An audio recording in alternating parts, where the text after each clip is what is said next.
First of all, let's talk about clinical challenges. In a critical ill patient, usually some key questions are coming up. Most important is, of course, what about the oxygen supply? Is it sufficient? Does the tissue get enough oxygen, which is the most important target in the treatment of the patient? Another question is, what are the best treatment options in a certain situation? Is it necessary to apply fluid to the patient or specific drugs like catecholamines or vasoactive drugs? And in certain patient groups, we can also expect problems with the lungs.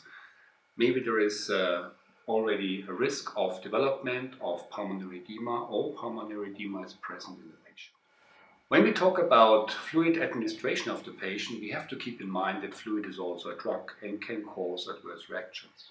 So the volumetric treatment of the patient is like balancing on the thin line of the optimal situation where we have adequate blood flow, adequate cardiac output, and thus resulting in adequate oxygen supply.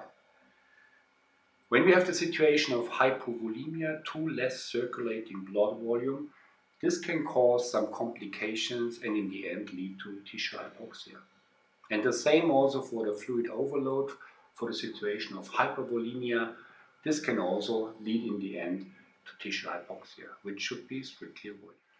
So when we talk about fluid administration, we will also need to have a look at the so-called Frank-Starling mechanism.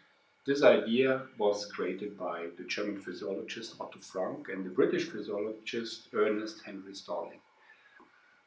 When we look at this graph, we can see the relation between the blood flow, the stroke volume or cardiac output, and the cardiac preload, so the blood volume. And it is quite logic. When we increase the preload, this will also increase the blood flow. But of course, this is not true unlimited because the heart has limited expansion abilities, and we will have a certain point where fluid administration will not give benefit anymore to the patient. So when we have the left part of the curve, the situation of the left side of the curve, when we add fluid to the patient, we can expect a significant increase also in the blood flow, and we know the patient is volume responsive.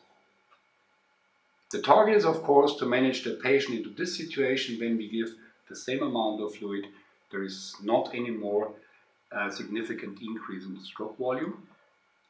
And when we continue to give fluid to the patients, we may have this situation that fluid administration has an adverse reaction, means a decrease in the stroke volume, and we clearly know the patient is in volume overload situations.